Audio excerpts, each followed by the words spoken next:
खुलुमबाय बड'लेटेस्ट आपडेटआव बयखौबो बरायबाय। नोंथांमोननि थाखाय गोनांथार रादाब लानानै फैदों। अन्नानै भिडिअखौ जोबजासिम नायलां। गिबि रादाबाव दङ मोनसे दुखुनांथाव रादाब। बड'लेण्ड सोमावसारनायाव गाहायै बिबान लाबोनाय उदांस्रि सोरां कछारिया गोब्राब केन्सार बेरामाव भुगिनानै दं। थांना थानो गोसो दंब्लाबो गोबां फाहामथाय लानायनि उनाव रांखावरिनि आंखालाव मोजां फाहामथाय लानो हायाखै उदांस्रि सोरां कछारिया।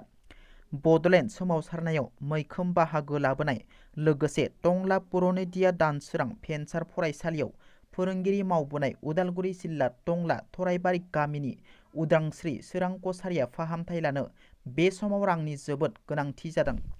सोरबाफोर मदद खालामनो गोसोब्ला bank holder Udangsri Sorang Kachari account number 313637700953 IFSC code SBIN 0007947 आव राङारि अनसुंथाइ हरनो हागोन।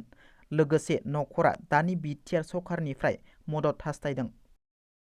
बिटिसि एसेम्बलि जथुमाव बेरेखा दोलोनि सोंथिखौ लानानै दुंहाव थासारि सोमजियो।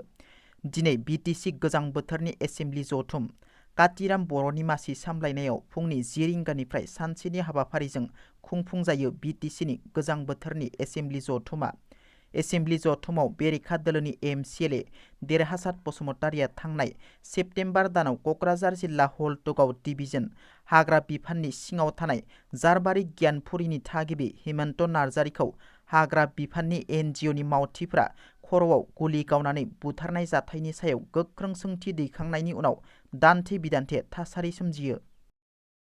मिरु एबसुनि आफादगिरि दिपेन बर'खौ बायदि आरजाथावै बाथ्राजों दावराव देख्रेब आरो अमरसिं ब्रह्मआ सोंखारिनायनि सायाव गोख्रों रावजों फिनजाथाय होदों। सापागुरि कक्लाबारि दखरा एबसुनि आफादगिरि युवराज बसुमतारिया। अमरसिं ब्रह्म आरो दावराव देख्रेब नार्जारिया बर' हारिनि सिनस्रि एबसुखौ सोंखारिनाया बर' हारिखौ सोंखारिनाय जादों होनना। एबसुखौ सोंखारिनायनि ओंथियानो बर' माहारिखौ सोंखारिनाय, बेनिखायनो एबसुखौ सोंखारिनायनिफ्राय जानगाराव थानांगौ दावराव देख्रेब नार्जारि आरो अमरसिं ब्रह्म बिथांमोना। दावराव देख्रेब नार्जारि आरो अमरसिं ब्रह्म बिथांमोना एबसुनि आफादगिरि दिपेन बर'खौ सोंखारिनायनिफ्राय जानगाराव थानांगौ होनना खौरांगिरि मेलनि गेजेरजों गोख्रों रावजों फिनजाथाय होदों। सापागुरि कक्लाबारि दखरा एबसुनि आफादगिरि युवराज बसुमतारिया। दिनै गुवाहाटीआव पाइपलाइनआ बेरफ्रुनायनि जाउनाव 3 सुबुंनि गोब्राब जखम। दिनै गुवाहाटीनि मेगाजिन र'डआव पाइपलाइनआ ब्रास जानानै सासे आइजोखौ लाफानानै गासै 3 सुबुंफोरनि गोब्राब जखम जायो। गोब्राब जखम जानाय 3खौ गोब्राब हालोदाव फाहामथायनि थाखाय गुवाहाटी मेडिकेल कलेज एन्ड हस्पिटालाव थिसननाय जायो। जखम जानाय 3खौ राजु कलिता, देबजित शर्मा आरो रीना टिडि होननानै मिथिनो मोन्दों।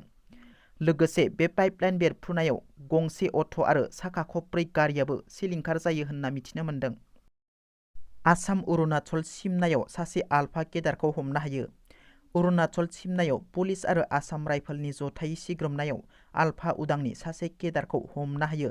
बिबेक असम मुंनि आलफा उदांनि सासे केडारखौ अरुणाचल सिमा खाथिनि फांनेंआव हमनो हायो।